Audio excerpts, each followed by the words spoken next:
Good evening and welcome to the Town Council's Community Resources Advisory Group. Meetings of the Town Council's committees have been temporarily replaced by advisory groups and will be conducted in accordance with the Town Council's agreed remote meetings protocol. This meeting is being streamed live and is available to view on our website. I will now ask the Assistant Town Clerk to carry out a roll call of all councillors and ask you to confirm that you are present. Thank you. Over to Jules.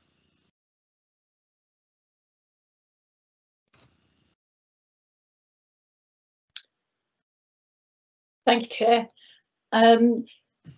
Councillor Blanchard Cooper. Present. Councillor Molloy. Present. Councillor Tandy.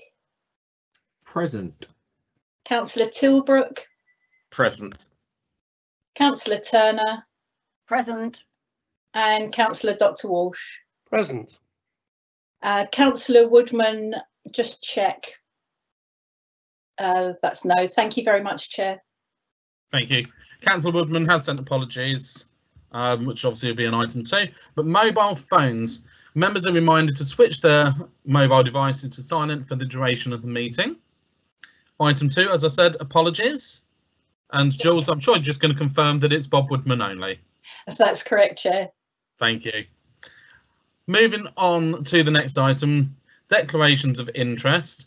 The standing declarations are noted. Members and officers are reminded to make any other declarations if they become apparent at the appropriate time during the meeting. Are there any further declarations to be made by anyone?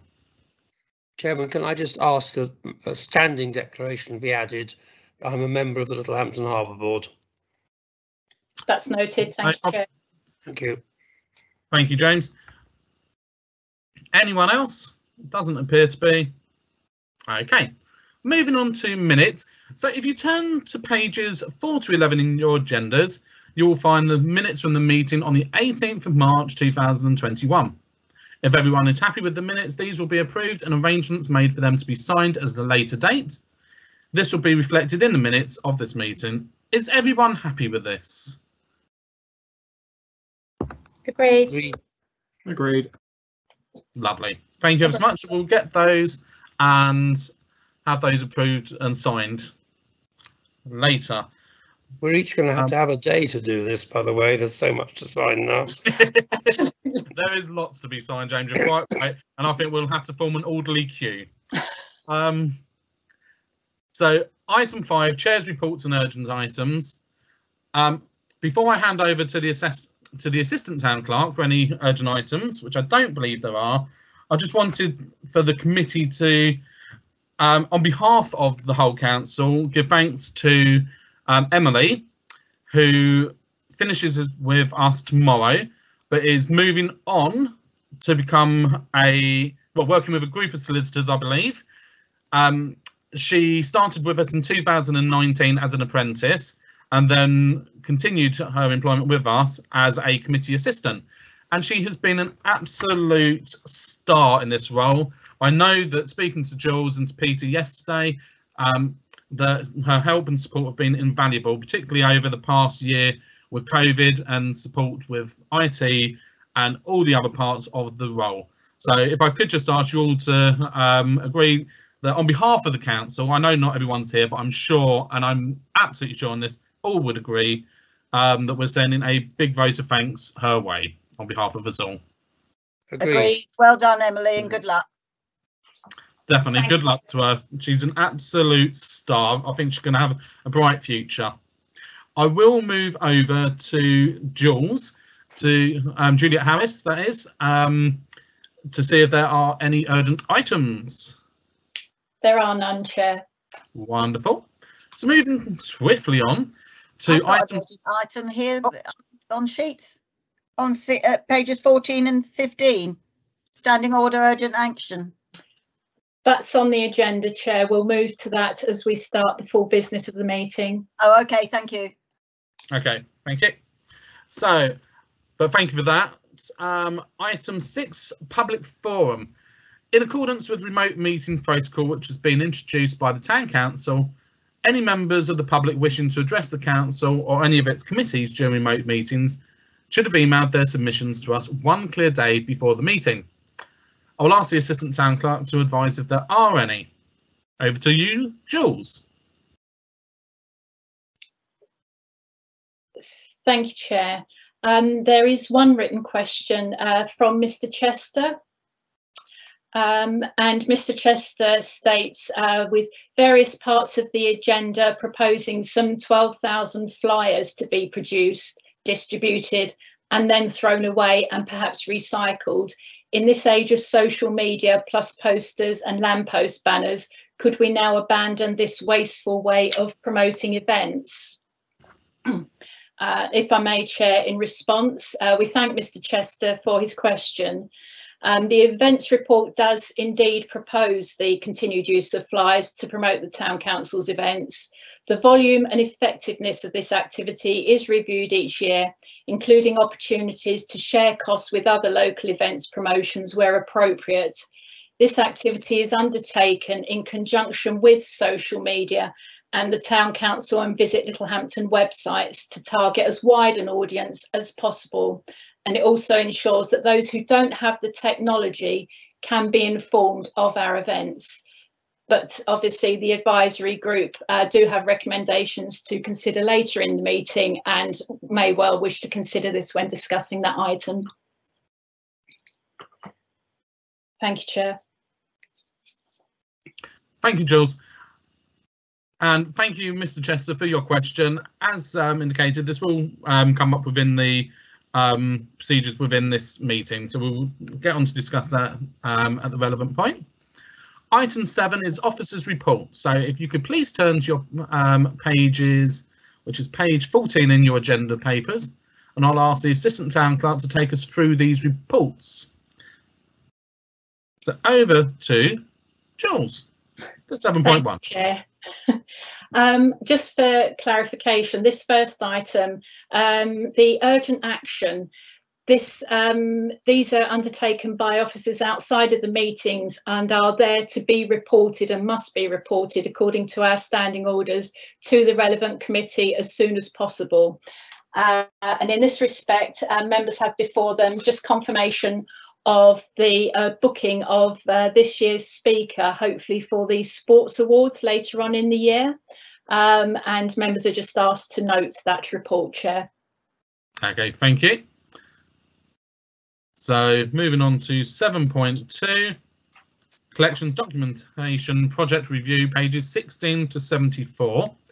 Before I hand over to the Assistant Town Clerk regarding this, I just want to ask the committee for a big support of thanks to everyone that has been involved in this.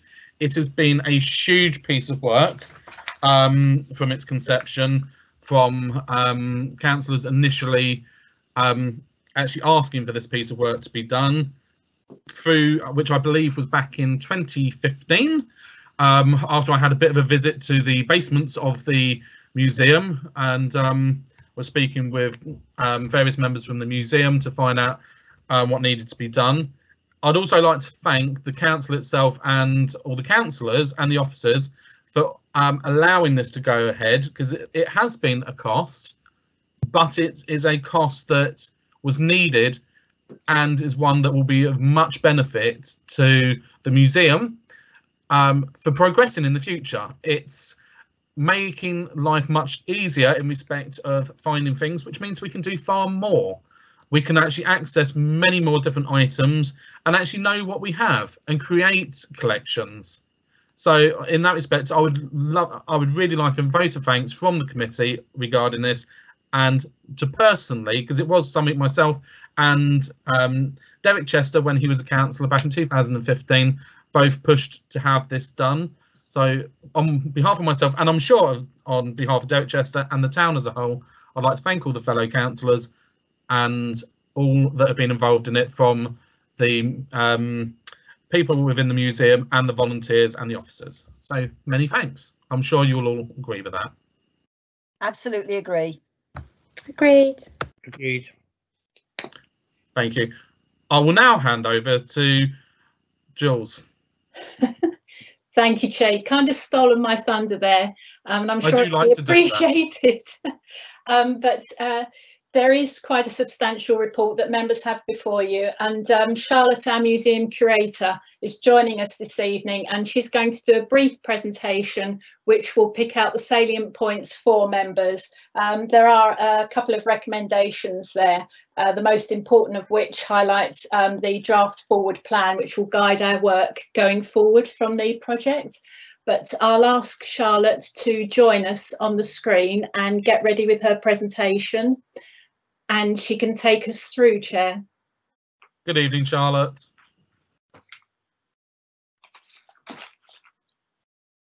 Good evening. Can you hear me? I can Yes. indeed, and I hope you heard the vote of thanks to yourself and everyone else in the museum for all the hard work. Yes, thank you, Chair. Thank you very much, everyone. Thank you for that. So I'll just share my screen if I may. Right, so I'm going to start just by sort of doing a very quick, brief overview of the project, if that's all right. This is just to give members a bit of a recap, but also to catch up some of our new members. Right, so the museum acknowledged that we had a significant backlog back in 2013 on the accreditation review, but as Chair mentioned, it came to the attention of the council, and by 2016, really, it became quite clear that it needed to become more of a priority. And at that point, a documentation officer post was created. And then in 2018, the museum working group was formed, which was formed to discuss the best way forward. This led to the start of the project in earnest in 2019, with the museum team being given the time and the resources to focus on the documentation project. So the working group produced a number of actions which focused on these 5 points. They revolved around plans and procedures, collections management, staff and volunteers, visitor engagement, finance and resources, and the actions all focused on creating new policies and plans, bringing documentation back up to standard, aiming to improve collection storage and collections care, training objectives for staff and volunteers in key areas, and new volunteers were to be recruited for the project. The exhibitions and events programme was also to be minimised to allow staff to spend more time working on the project. So the working group recommendations then fed directly into the project aims and objectives, and all of these were reflected within the action plan, which was reported to CRC on a regular basis. We wanted to improve our museum documentation practice to complete a full inventory of the collection, improve storage and collections care, and engage visitors with the project throughout. So some of you might be thinking, well, why is documentation so important? What does it do? And I have to thank you, Chair. You gave quite a nice overview there, telling everyone how important it is. I just wanted to touch on it really briefly. I won't keep you long.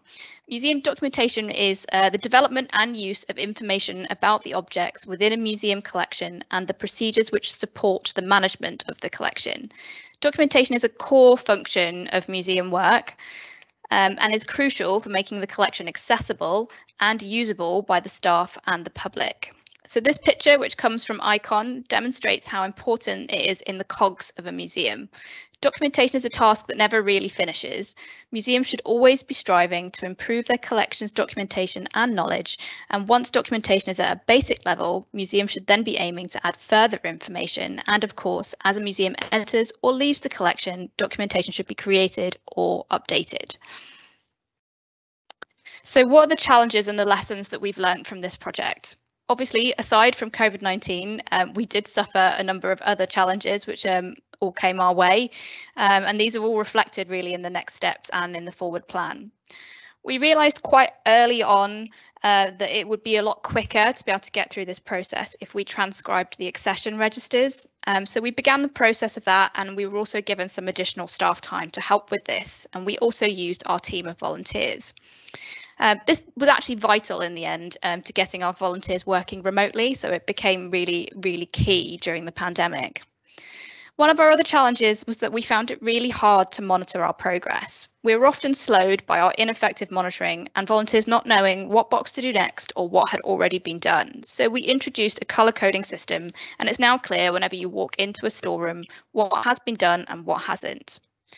Our biggest challenge really was the assumption that the collection would be around 30,000 items, but it now appears that this collection is much larger. So far, using the transcribed accession registers to estimate the size of the collection, we think we might be looking somewhere in the region of around 50,000 items plus. We also obviously had a big challenge with collection storage. As you'll know, having taken trips down to the basement, those of you that haven't, I'll be very glad to take you on a future occasion. It's still a really big challenge that we're facing. We wanted to look to create a new storeroom to help with storage, and we started to do this in the Stamford room. However, we came up against a few challenges with the flooring not being strong enough to support the type of shelving that we needed. So we really need to look at this in the future and make it a priority. We had always hoped and planned to include some deaccessioning in the project as well, but it became quite clear early on that this was really going to need to be a project within itself. It takes a great deal of time and really does need to be done properly. It's also very difficult to start this until documentation is fully reconciled. So more importantly, let's have a really good look at our achievements, and there are many. So we've seen a huge improvement in our documentation procedures. A new documentation plan was written and approved by CRC in autumn 2019 and is now used alongside other updated policies to train our staff and volunteers, ensuring that there is consistency across the board.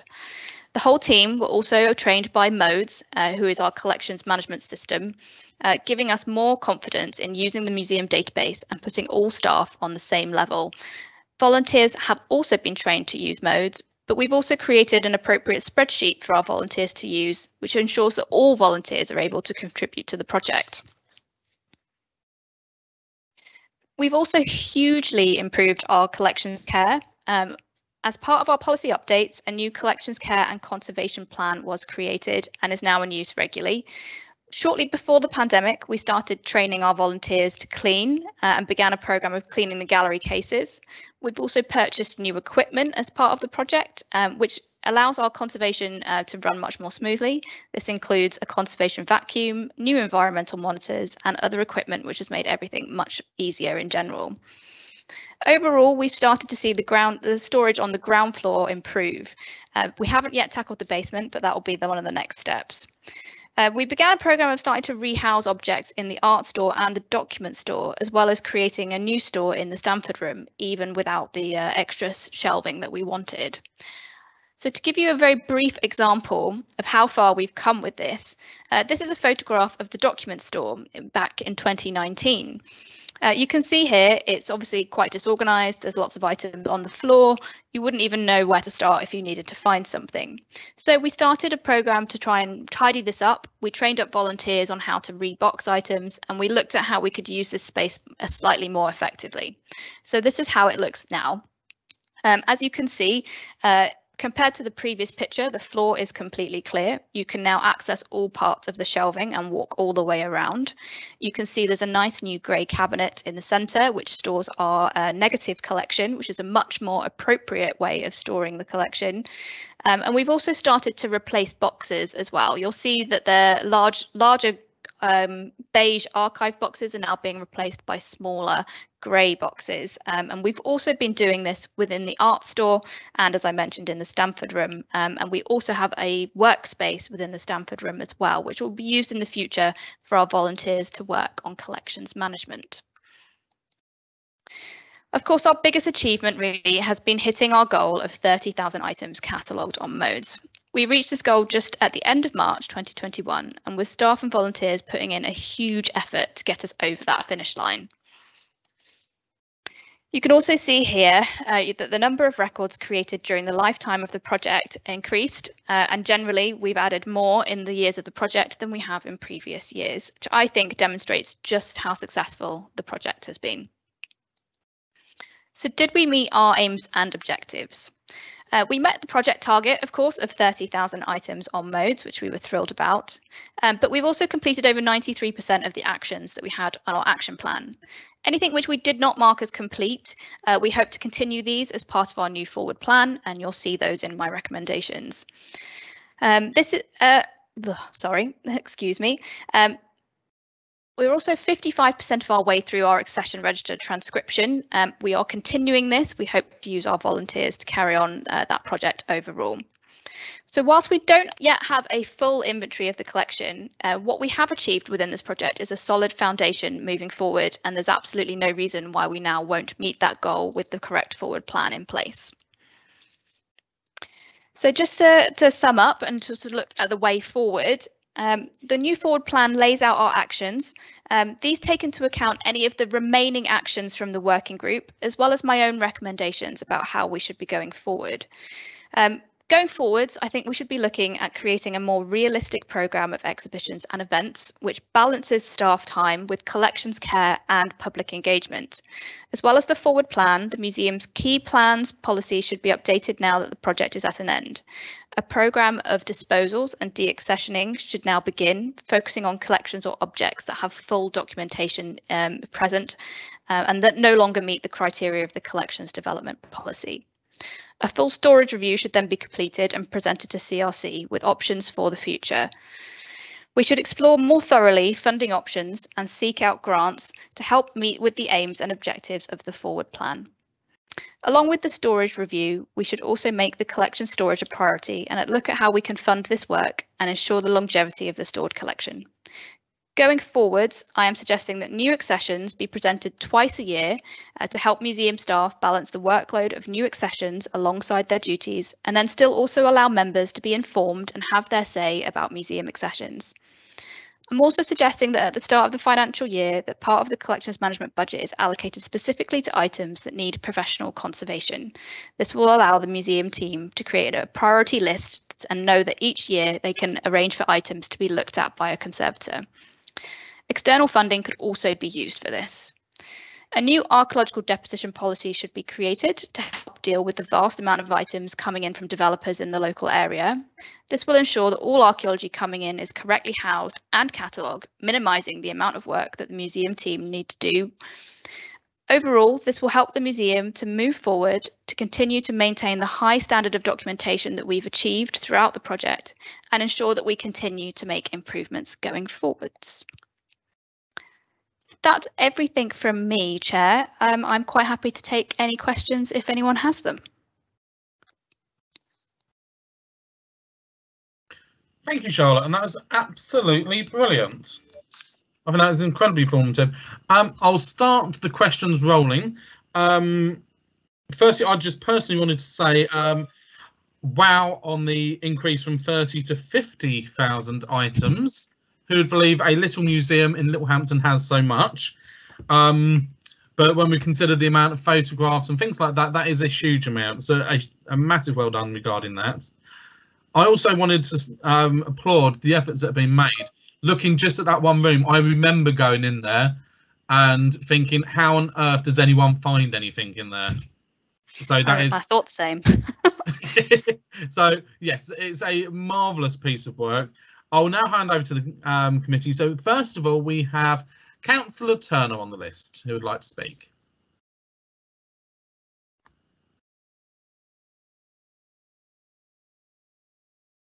You're live. There's no red line. I'm waiting for the red line. Thank you, Charlotte. An amazing performance and a fantastic presentation. Thank you very much. And congratulations to all your staff as well and volunteers. I think it's an amazing piece of work. My one concern is the size of the space available for displaying our museum big enough, or are we going to have to start to think about looking for alternative premises for our museum? I think that that's probably a very difficult question to answer before we've really looked at deaccessioning our collection. I think really we would probably have to review our display space post deaccessioning to really think about whether that space is still appropriate. Personally, I believe that we don't need to think necessarily about relocating, but we probably would need to think about new display cabinets. I think that's probably going to be where that conversation would need to go. But I think it's something we need to revisit further down the line. Okay, thank you very much. Thank you, Councillor Turner. Next up, I have Councillor Tandy.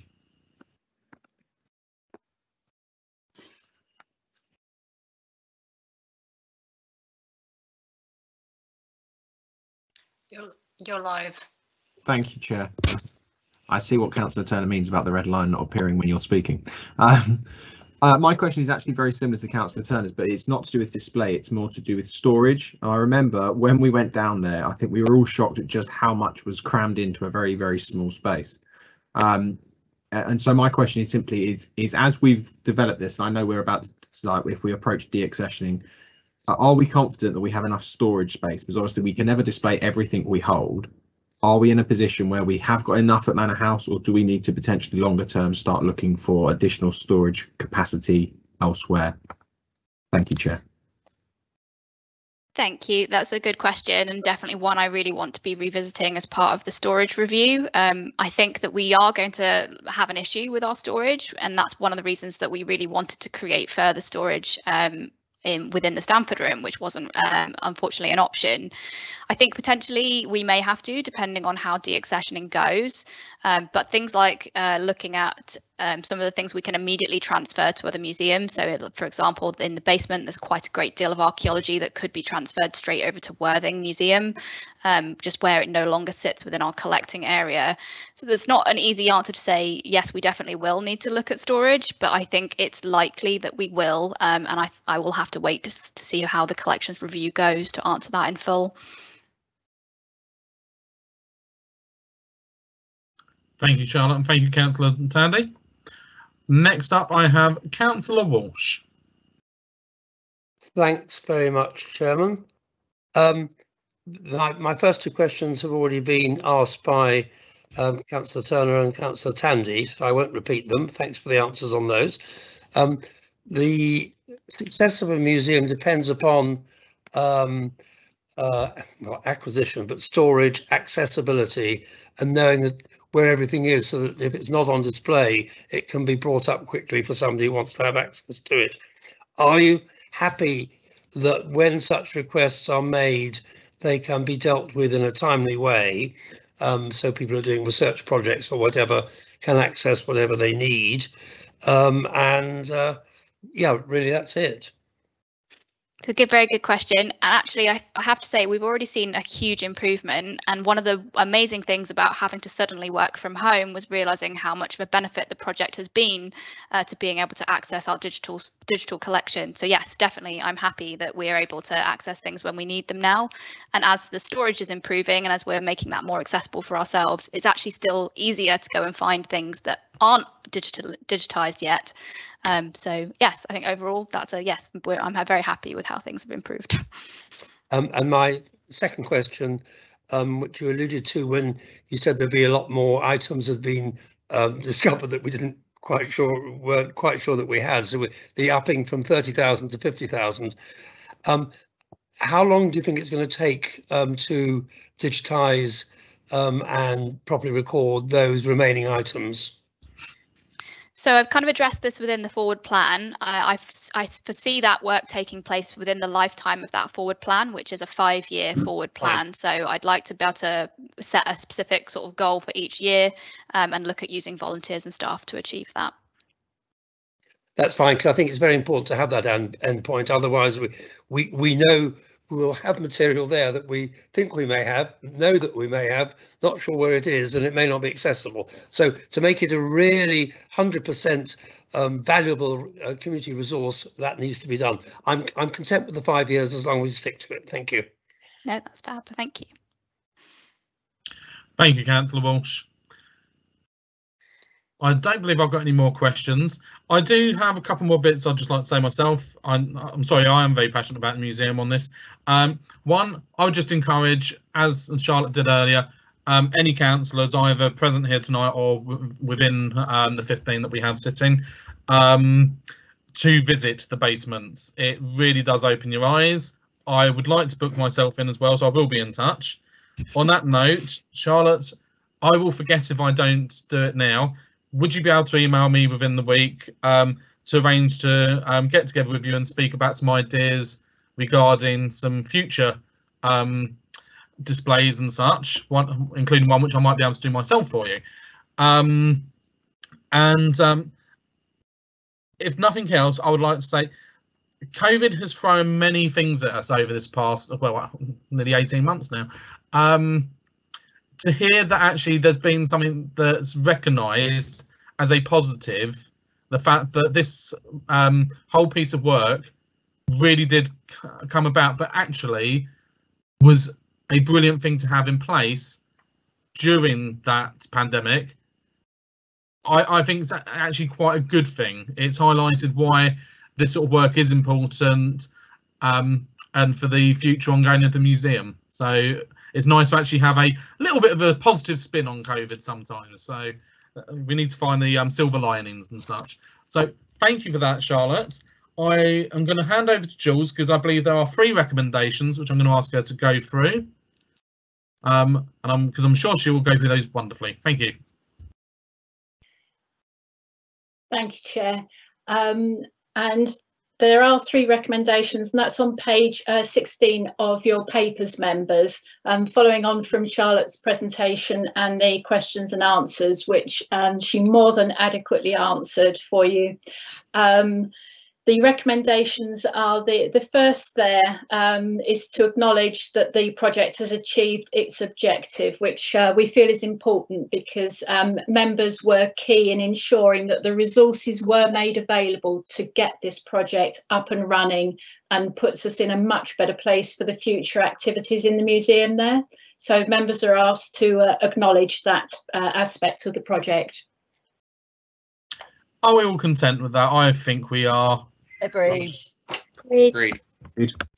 Wonderful. Thank you, Chair. The next recommendation there is on section 4 of the report, which is page 17 and 18.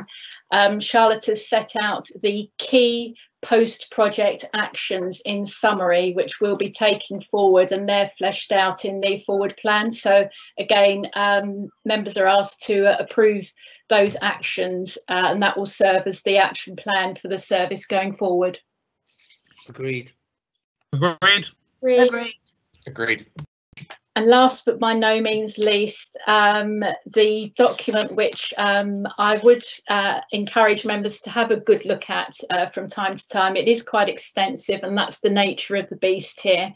But we're asking this advisory group to endorse that forward plan and recommend it to full council so that it can be adopted as a policy. Agreed. Definitely agreed. Agreed. Agreed. Wonderful. Thank you, Chair. Thank you, committee, for that. Before we let Charlotte go, we are the next item on the agenda is the periodic report.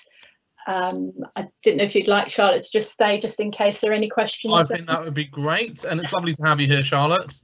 So if the committee could turn to pages 75 to 84 of their agendas, and I'll hand back to Jules and then Charlotte for any questions.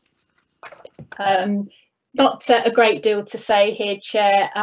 The main piece that we needed members to review today is that project documentation review. This is just the periodic update that members receive, which outlines the actions that the museum are currently undertaking, the workflow, and in particular the current opening arrangements, and the action plan which we'll be taking forward. Just the general update there. If there are any questions, I'm sure Charlotte will help me out there, Chair. Any questions? There don't appear to be any in the chat. Oh, Charlotte, you've got off lightly. In which case, the recommendations are to 1, note the museum service update, 2, note the progress with the action plan, and 3, otherwise note the report. I'm sure we're all content to approve those on block. Agreed. Is everyone happy with that? Agreed. Agreed. Agreed. Thank you. So I will go back to reading the recommendations. I'll be honest, I couldn't read them on the last one. I spilt my drink on them. So Thank you. moving on to, and thank you, Charlotte, once again. Moving on to item 7.4, the events periodic report, which is on pages 85 to 89 of your agenda. And I'll ask Jules to summarise this report, please. Thank you, Chair. Okay, so on pages 85 there, as the chair said, members have got the periodic update here, which gives an update on the activities and plans for when hopefully things will be a bit easier and we will be able to return to delivering our usual programme of events. All being well, the first public event would be the Sandcastle competition, but within this report there are updates for members regarding proposals for Virtual Armed Forces Day, the Sandcastle competition, and some recommendations for approvals on some expenditure relating to the events and equipment that's required for them, and also publicity, not forgetting the question that was put forward during the public forum. I'll hand back to members if through you, Chair, if there are any questions. Okay, thank you.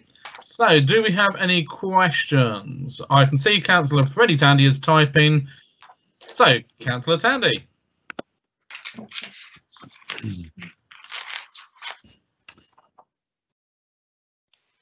You're live. Thank you, Chair. I have a question, if I may, about the town show, which is page 88 on 3.5.7. It says officers have sourced the stage for the event, have approached local bands and caterers to attend the event.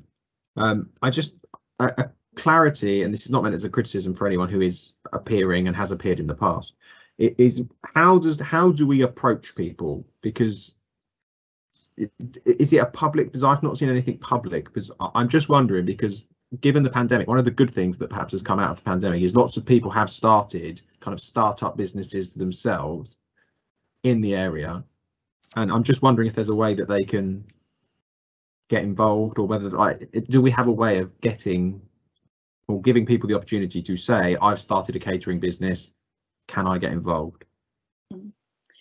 Thank you. I think that's an excellent question, Councillor Tandy. Over to you, Jules. It is, and the thing with the Town Show and Family Fun Day is it's very much a community event, so we do get a supply, if you like. We get asked, and our groups and individuals approach us as soon as we start promoting the event. So that's one key way that we get in, if you like, to find out what's going on in the community. And that's as well as working with other groups that we work with generally anyway, as mentioned in that report there, such as Our Youth Projects and LOCA. To get people in, but you know, I can take that comment back and see if there is any more research that could be done. Okay, thank you. Does that answer your question, Councillor Tandy? If I could just come back briefly, if that's all right, Chair. Certainly. It wasn't necessarily so much a comment on the groups, because I think, like the Assistant Town Clerk says, I think those established groups absolutely have a role to play. I was more wondering about things like the caterers, where, you know, if I'm being honest, they are there to make money. So how are we deciding which ones we choose? Because especially if we're using perhaps the same ones every year, are we giving like a fair crack at the whip of, like, perhaps local residents who have invested some money in a business, that actually, are we letting them? It was just something that came to me about, actually, are we putting it out publicly, like we have this many pitches available for catering? And I mean, I suppose the same could be said for things like Screen on the Green. Actually, how do we decide? Like, do people approach us? Like as if people are approaching us, that feels very, I don't know. I'm not want to say unfair, but it just feels like it's not everyone's getting the fair opportunity. Yeah. Sorry to have interrupted you there, Freddie, and I will just give you a chance in a second, Charles. I was just going to say that we've had a similar discussion in previous CRC committees. And one of the things that did come out of it was we were all asked within the committee to, if we happened to go to any other events and we saw different caterers that we thought might be suitable for any of our events, to try and get cards, information, etc., and feed them across to Sophia, because I believe that was correct at the time. I don't know if it still is. I know certainly at one of the, I think the only event I managed to attend last year because of COVID, which was the dog show, there was a couple of different businesses which I took information for, and I've pinged across. So if you ever see things like that, I know the team are very keen to get a much wider list that they can pull on. So there are different options such as that. Sophia has just mentioned on the chat that we are advised through a national website. Sorry, we are advertised through a national website rather, and approach people almost like creating it. So there is further work done to try and get that. But I do appreciate, particularly on a local aspect, I think we should be trying to reach out and see what new businesses there are. To that effect, would we be able to get a post put out on Facebook, perhaps, to say if you are a if you are a local business that may be interested in attending some of our events, please do send us your information, because I think we would always be keen to get new contacts that might be able to provide something different. Yeah. I will say, Chair, there are other councillors that have questions. I've made a note of that, and we'll take that forward. No, that's fantastic. Thank you. OK, so my next one, I believe, is Councillor Malloy.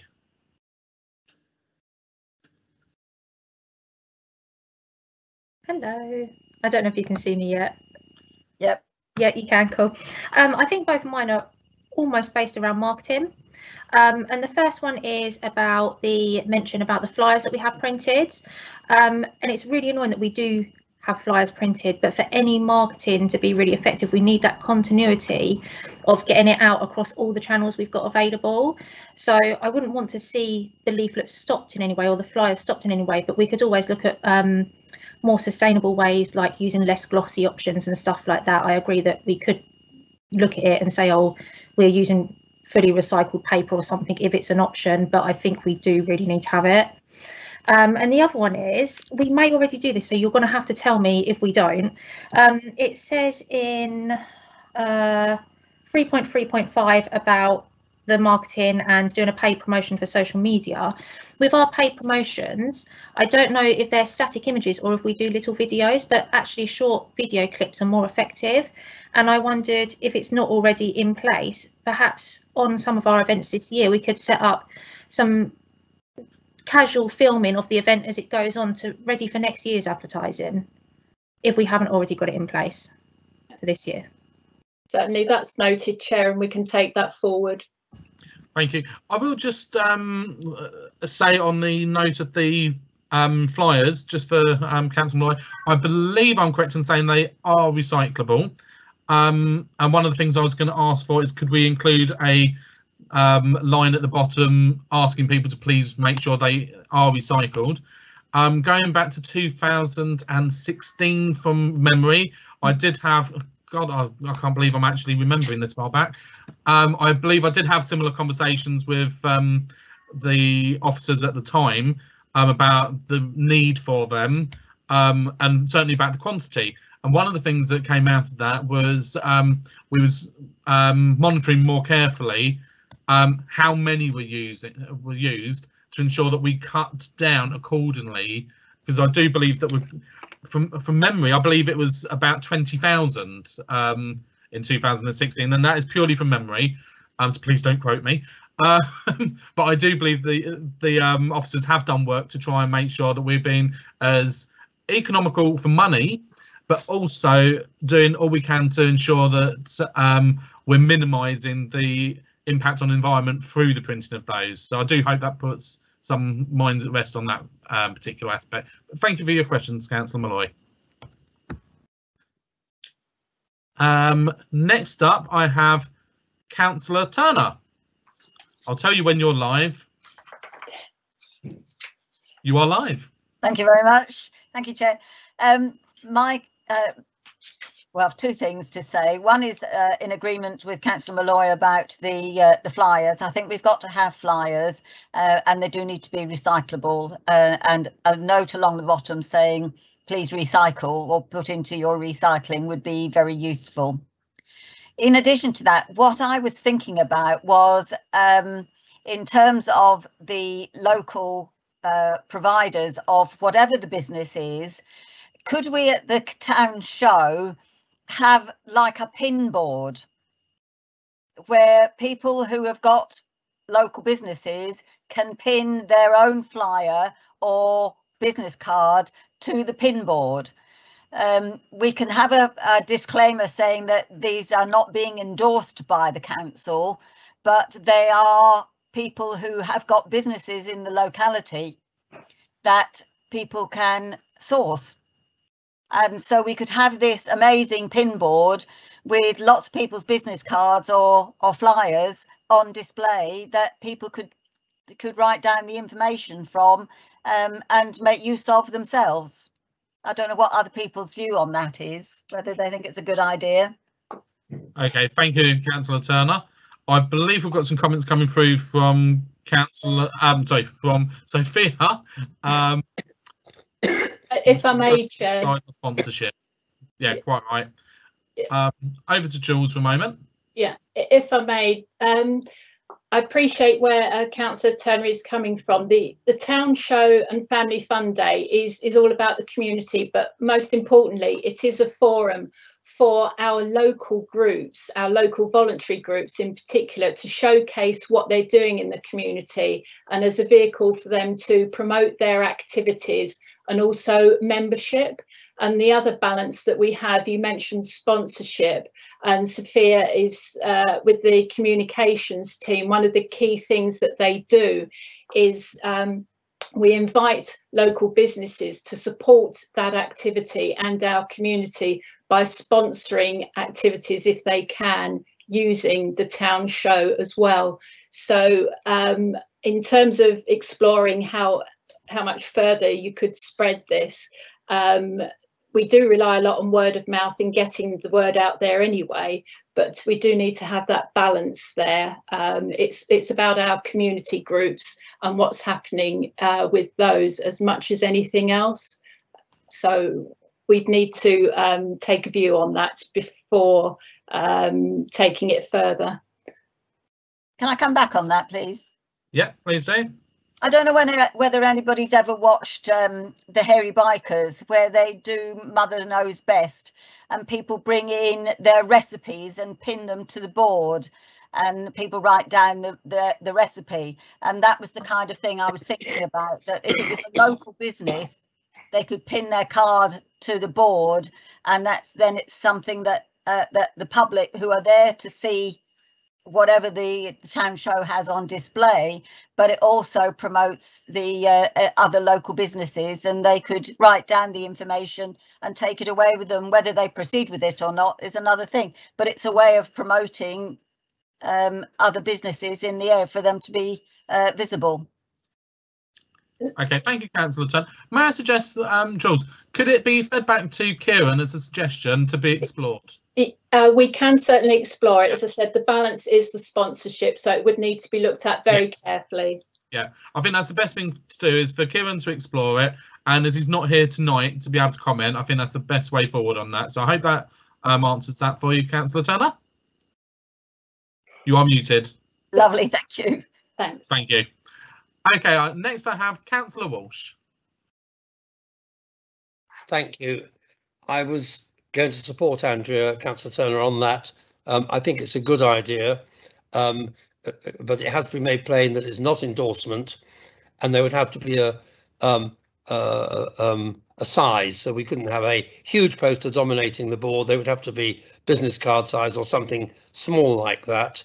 It needn't take up a great deal of space, and it harks back to what Councillor Freddie said earlier about new startup businesses. It's unlikely that startup businesses are going to be in a position to sponsor in their startup period for obvious reasons, and therefore I think to actually give them a hand up, a helping hand, is actually a good function of the town show, and would also potentially help to bring more people in as well. Yep. Okay, lovely. So I just heard someone say something. No? Okay. Sorry, it's me saying thank you to Councillor Walsh. Okay. Right. Next up, I have Councillor Malloy. This is probably not something to be escalated within this, but I'm thinking of the thing that Andrea's doing with the pin board. And I've done a thing before where people gave their business cards, but they would attach something fun for a child or something to it. So it made it more, and they would come and pick it up. So when it was Christmas time, people would give their business cards at an event, but attach a candy cane to it and just make it a little bit more fun like that. So people wanted to pick them up. So you're not going to be left with loads of business cards at the end of the day sitting for us to do stuff with. Just something to think about. Okay, I like the idea, but I can see a lot of litter picking, if I'm honest. Well, I do like it, particularly the thought of candy canes, because I'll be taking those before the kids get a chance to. Yeah. But yeah, certainly a good idea, Councillor Malloy. I think that is all the questions we have on that.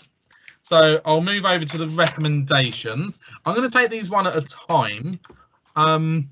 So be ready. The first one is: note the update on plans for a virtual Armed Forces Day event at a cost of £200, which is paragraphs 3.1 to 3.1.2. Are we all content with that? Agreed. Agreed. Wonderful. Number 2 is to note the update of the Sandcastle competition, which is on pages 3.2 to 3.2.3, and I look forward to being there myself and hopefully taking my niece and, well, great niece and nephew. Agreed. Agreed. Agreed.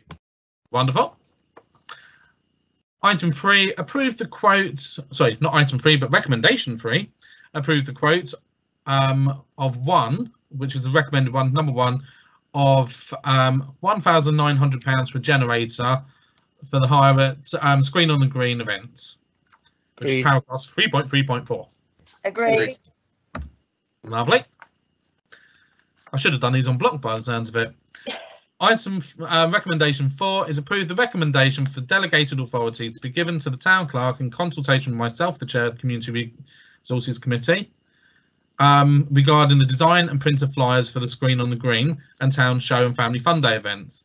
The cost of this is currently unknown, but is in paragraphs 3.3.5 and 3.5.6. Before you say agreed, I will just say I will be looking to have a message put on there where appropriate, encouraging recycling of those, and that we make sure that numbers are kept to what we require. Is everyone content with that? Agreed. Agreed. Agreed. Lovely. And once again, thank you to Mr. Chester for his comments regarding that particular item. Item 5, to note the update on the Royal British Legion Centenary Beacon Lighting event on paragraphs 3.4 to 3.4.3, and approve funding this from the Armed Forces Day budget. Agreed. Agreed. Agreed. Lovely. Item 6, approve quote 1, which is for £1,070 for a generator at the Town Show and Family Fun Day event. Paragraph 3.5.4. All agreed? Agreed. Agreed. Wonderful. And last but not least, number 7, to otherwise note the report. Agreed. Agreed. Agreed. Wonderful. Okay, so with that particular item completed, we'll move on to one of the larger ones, which is item 7.5, grant aid applications 2021, which is on pages 90 to 117. This is a large report and one which I'm hoping everyone has had a good chance to fully look into and look at the amounts recommended. I will now hand over to Jules, who will also hand over to Michael for a presentation.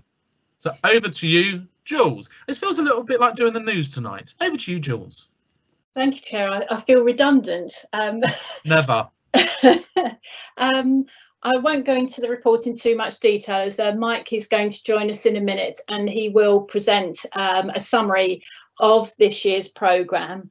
But just to draw members' attention to the recommendations, which this year, as well as the overall grant applications, arising from that is the support that we're asking for this advisory group this evening in terms of the COVID Recovery Fund initiative, which is aimed at making more money available, because one of the key assessments that came out of this year's applications was there were a number of groups that were wanting to get back into the community, but to be able to provide specific support for initiatives that would help people get back to normal. So that is a key recommendation in there, which we're asking the committee to support. And obviously that does affect the amount of money that could be awarded this time round.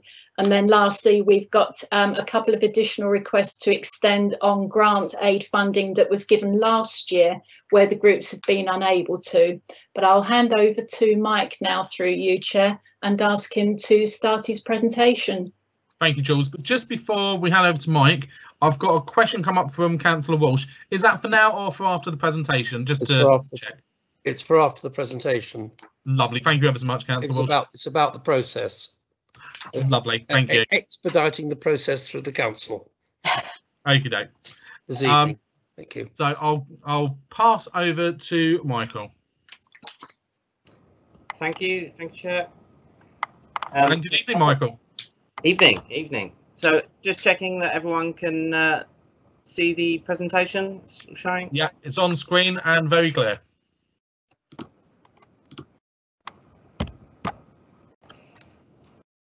Okay, so this year's grants came with huge challenges in light of COVID-19, and I'll summarise below some key aspects. We are looking to carry over 8 grants from 2020-21 in total. 6 of these grants have already been approved. This year we had 30 applications, 29 of which met the threshold. The applications had significant increase in grant allocation applied for, totalling 47,493 and 16 pence, comparative to the previous year, which totaled 33,788. We had 8 new applications that didn't apply in 2020-2021. Applications identify the impact COVID-19 has had on the community groups and is translated in the additional funds applied for. Currently 19,287 of the main grant aid pot is allocated. COVID recovery grants. The grant applications have identified the need to support initiatives as the community recovers from the pandemic.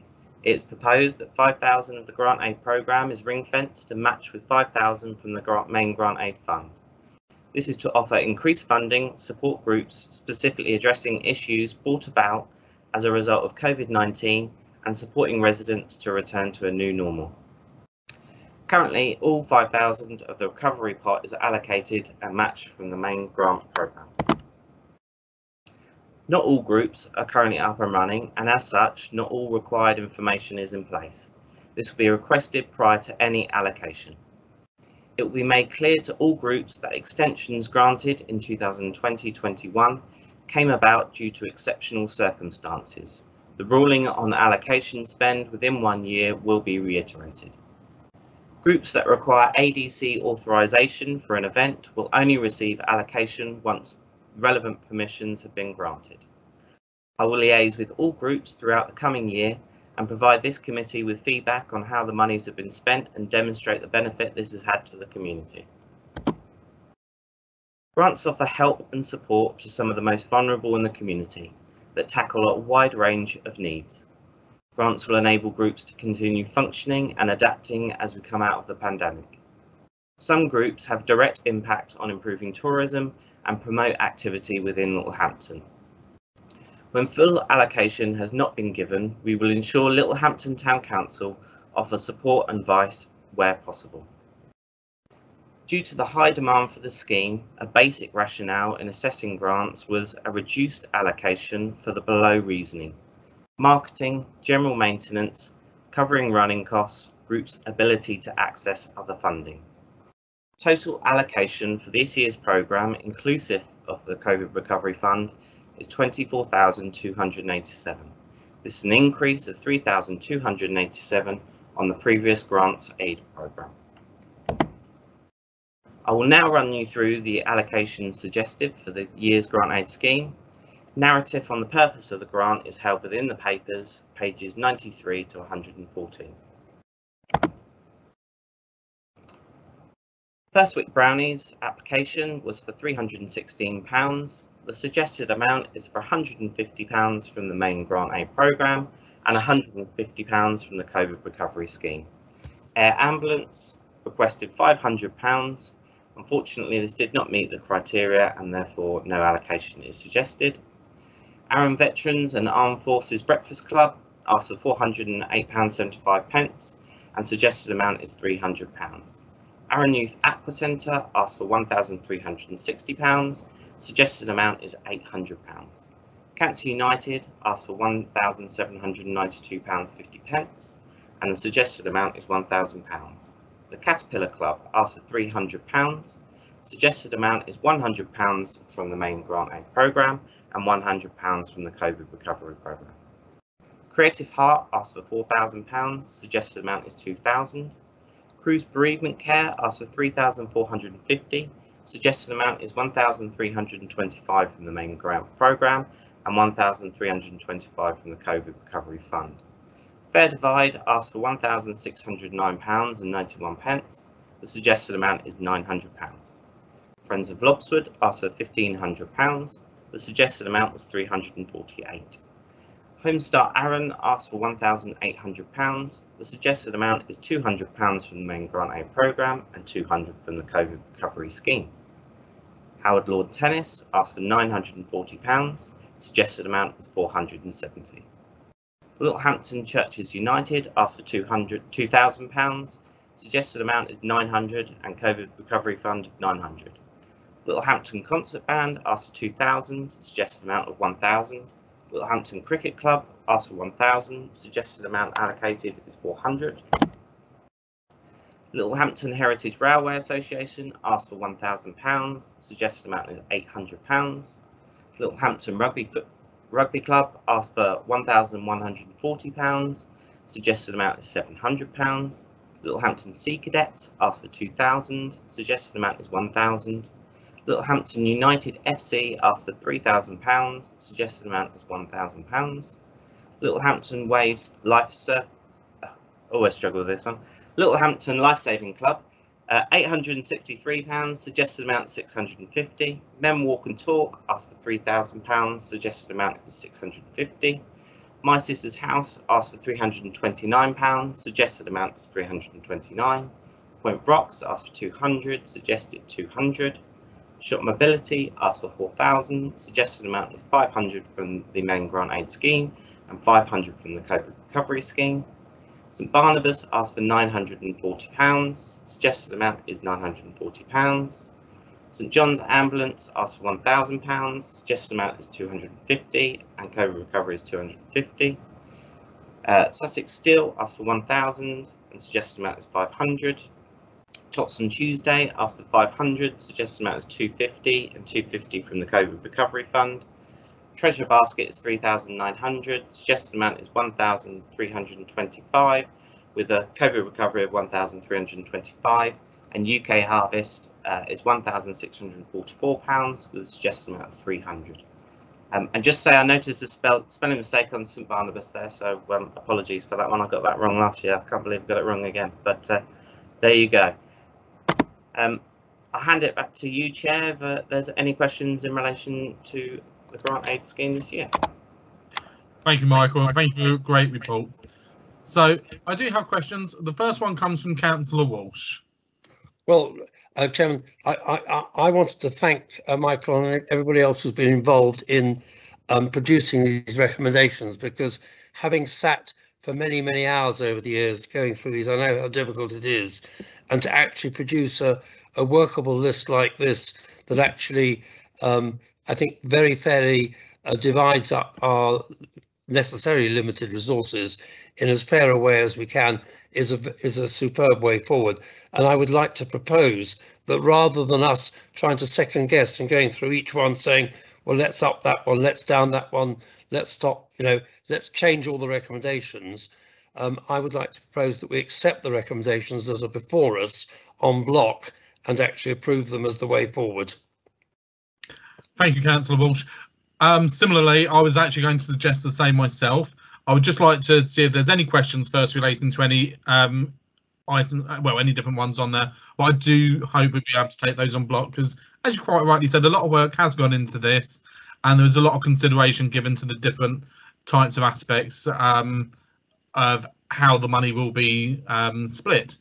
So I do have another question, which is from Councillor Turner. Oh, sorry, I think Jules is just about to say something. I was just going to say Councillor Malloy was next on the list, Chair. I do apologise, sorry, because I've got, yes. So apologies, Councillor Turner. I do have Councillor Malloy first, so we will go to Councillor Malloy. Oh, I didn't even know I'd sent a queue. I'm really sorry. I think that's a historic queue, actually, because that's from 1919. So that's from 17, well, from 19 minutes past 7. So that's on the previous item. So I think Jules is confusing us. Hang your head in shame. We all make mistakes. So once again, back to you, Councillor Turner. That's hilarious, that is. Thank you, Chair. I've been asked by Shop Mobility to say that they are a bit disappointed in what is being allocated to them. June Caffin has been unable to be furloughed through the pandemic because she has gone into work when she's had telephone calls from people requiring equipment. So she's, Shop Mobility has suffered quite dramatically in terms of loss of income, both from the point of view of what they've been able to hire and sell, and also from the rental that they've lost from other rentals that they above Shop Mobility. So I did say that I would make it known that they were disappointed. I understand, and I'm fully in agreement with Councillor Walsh. It is a hugely difficult decision that Michael and his team have had to make. But I just thought, having been asked to make the Shop Mobility's feelings known, that and is there some way that the town council can help them, because where Belgner and Littlehampton are the only ones Shop Mobility's left now in the locality, and they are suffering dramatically, and we don't want to lose them in Littlehampton. So it's just, is there any other way that we can help them through what has been a very difficult time for them? But I understand, Michael, you've made a dramatically great job on all of this, so well done and thank you. Thank you, Chair. Thank you, Councillor Turner. And I appreciate it's a difficult position for yourself, Councillor Turner, because if you, as the representative for that group, being asked to feed back effectively, I do find it upsetting that a group has come to the council, well, has asked you to come to the council to cite the disappointment in receiving potentially £1,000. It may not be what they would be wanting, but it is still a sizable amount from a grant scheme that is limited. At the original point of application, it would have been for £21,000 across the whole board, which would have been just under 1/5 of that. We are looking to include an additional amount to this, which would be the largest this committee has ever given out. And we're doing that to try and make sure we can support all the groups as much as possible. I do appreciate the work they do with those. I will just go over to Michael, because he did appear on screen a moment ago, and I believe he wanted to say something. So over to Michael. Yeah, thank you, Chair. Hopefully you've seen from the presentation that it has been hugely difficult to ascertain exactly how it should be proportioned. And I did list within there some of the rationale that I have taken to try and apportion the limited funds. This year has come with requests more than double what we've even got allocated. So unfortunately, some tough decisions have been made, and I had to take broad principles on how I thought that should be best apportioned. So hopefully I've made that clear how I've come to that sort of conclusion. Can I just ask you, Michael, just to confirm what their grant was asking for to be covered, and which parts of those would have been within the remit of the actual grant scheme, please. Yeah, so that they're asking basically to cover on costs. So that's general bills and general costs that come with the shop.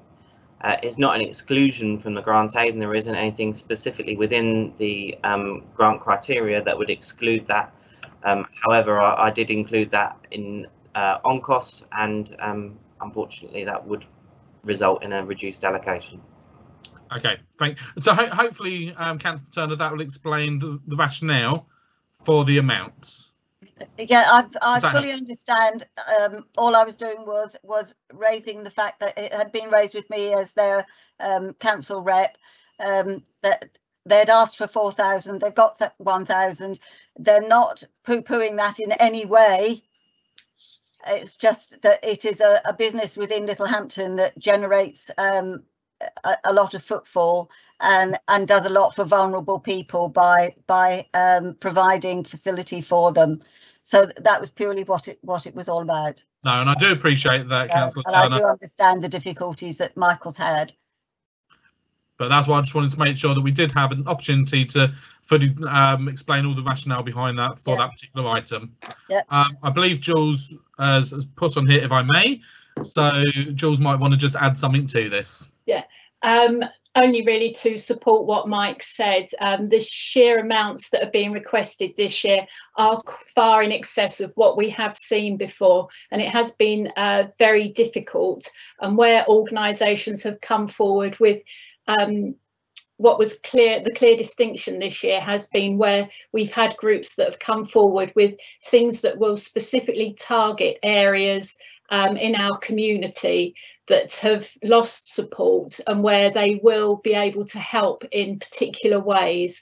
And this was an initiative that we came up with to hopefully make more money available, but also recognise that and the extra help that the community might need. So unfortunately, not everybody will get what they are looking for, but we do also look to work with our community groups, such as Shop Mobility, where we have contacts with other groups where they might be able to work together in order to expand their reach and hopefully bring in more support. And that's in terms of funding as well as volunteers.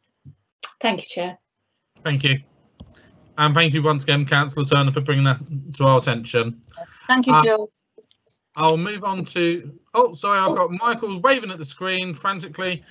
Michael. Sorry, I just wanted to just say one thing and say that if June did want to contact me or anything, if there is anything else that I can do to offer some support, any other possible funding routes or anything, more than happy to do that.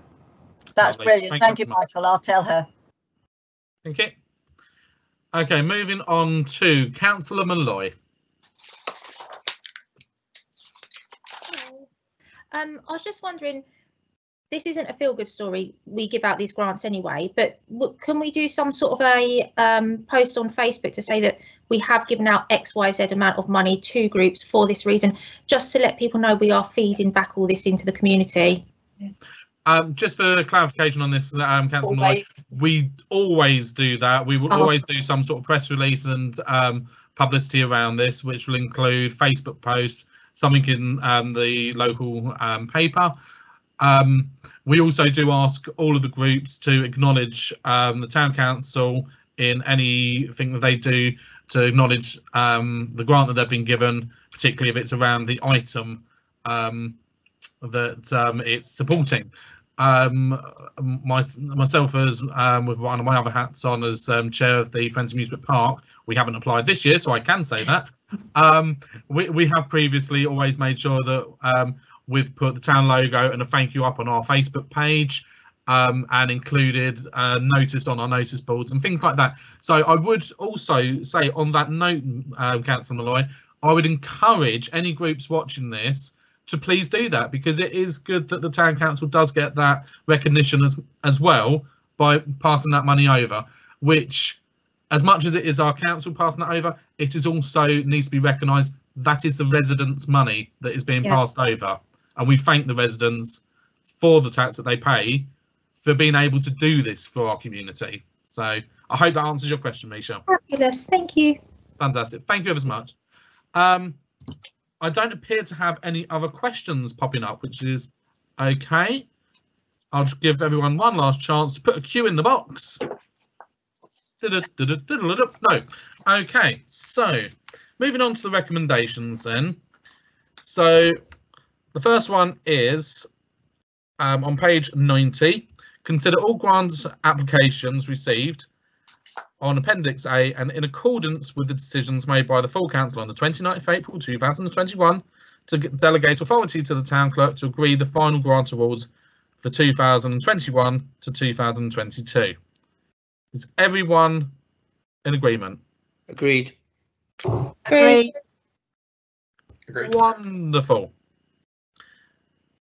Recommendation 2 is to support the principles of the COVID-19 Recovery Fund initiative as set out in paragraphs 3.2 to 3.4 of this report, and in accordance with the decisions made by the full council on the 29th of April 2021 to delegate authority to the town clerk in agreement, to agree the final grant awards from the CRC Initiatives Fund up to a maximum of £5,000 for 2021 to 2022.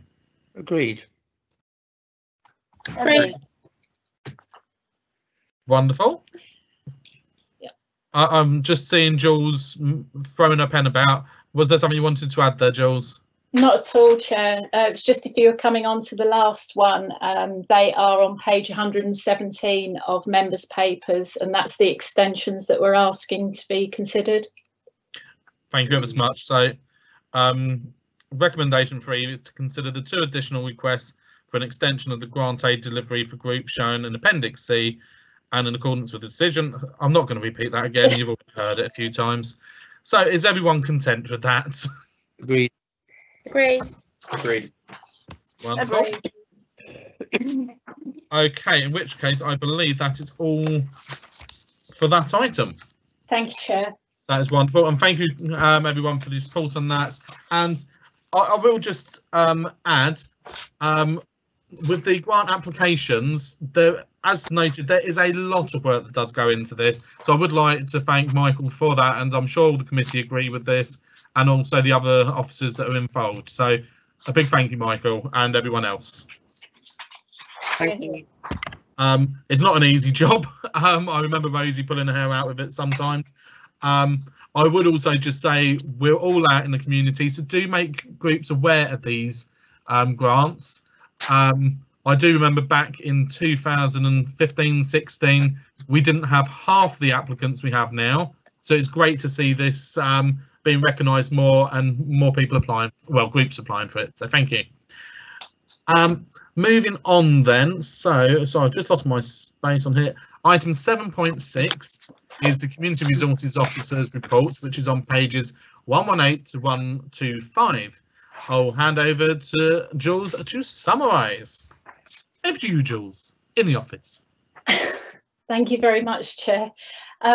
So this is the periodic report that we produce from the work that Mike does in terms of Community Resources Officer support.